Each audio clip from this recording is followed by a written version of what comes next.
How did you balance studying and Loudly. social life in college?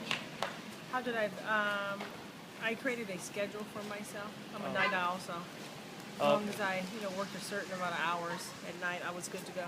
All right. So the first question is how did you balance studying and social life in college? How did I balance it? Mostly set priorities. So it was study first, social life second. Because I was paying for my college, so I wanted to get the most out of it. So Okay. study first, social life second. But you got to have a social life to burn out. So Yeah. okay. How did you balance studying and social life in college? It was a question of priority. Priority. Oh, a little louder, everyone. It was a question of priorities. I just prioritized studying higher than social life.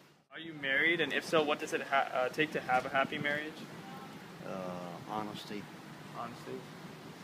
Are you married, and if so, what does it take to have a happy marriage? Yes, I'm married. Honesty, Honestly. being upfront with your mate. Okay. Are you married, and if so, what does it take to have a happy marriage? I was married, my husband passed away, and just give and take, yeah, on both sides. What does it take to have a good relationship with your parents as an adult? Respect. Respect.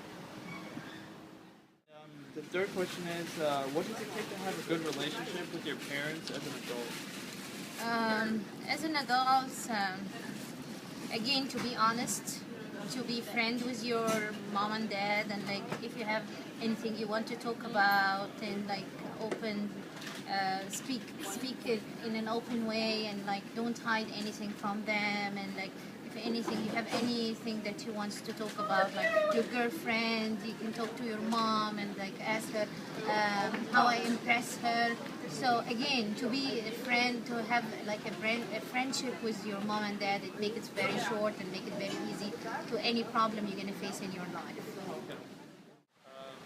What does it take to have a good relationship with your parents as an adult? Understanding all the sacrifices and time they put into making my life as nice as it was. Yeah. I now have to, be respectful. Okay. Have a child, and if so, what does it take to raise a child? Yes, I have a child, and again, a lot of patience, understanding, trying. Your first child, you're always going to make some mistakes, but the key thing is that you don't repeat them over again. So you learn from your mistakes, flexibility, understanding, learn from others who are experiencing having kids, ask them what one would do in a particular situation. What does it take to raise a child? I do. I have 4 children. And it takes a lot of love, patience, a lot of, again, conversation. You have to talk to them a lot. And set ground rules, a lot of rules, and just love them. You have a child, and if so, what does it take to raise a child? I do have a child who's 2 years old. It takes a lot of caffeine. Caffeine. So you got that. Okay. And patience and love and sleepless nights and dirty diapers and oh gosh, he's just awesome. But develop bags under your eyes and the caffeine helps. Yeah. All right. How important is your financial position for your satisfaction and happiness? Well, that's obviously key. Easier said than done to have money, but it's always the goal to have money to be happy. But if you don't, you got to make the most of it. So, but it's obviously a big key.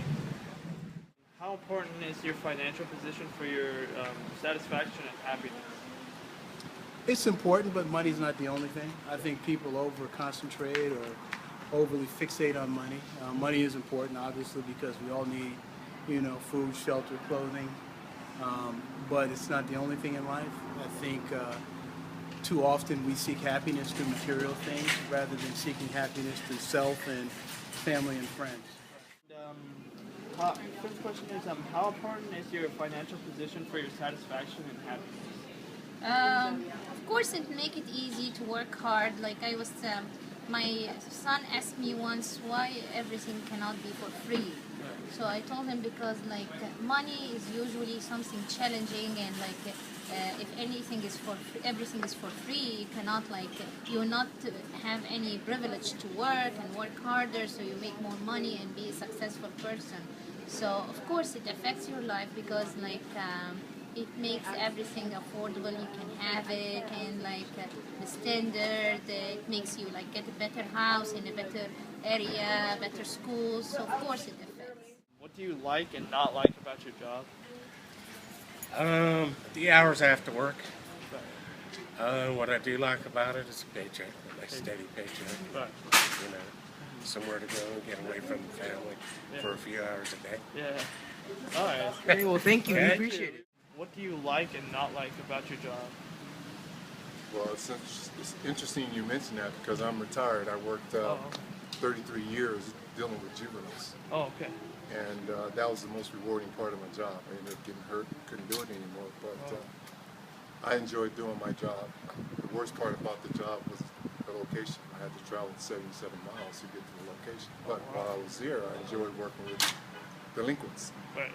And that was the most rewarding part, was dealing with juveniles from the age of 14 and 18. A lot had, single parents and had a lot of questions to ask, and I enjoyed answering. Yeah. Okay. What do you like and not like about your job? What I like about my job is I own a website. I own a women's website, so I work from home. My hours are my own. I'm my own boss. What I don't like about it is sometimes I let it take over my life. I have to remind myself to step back and not be, obsessed with it. And when you own your own business, you tend to have to put a lot more into it. So you have to work to balance things.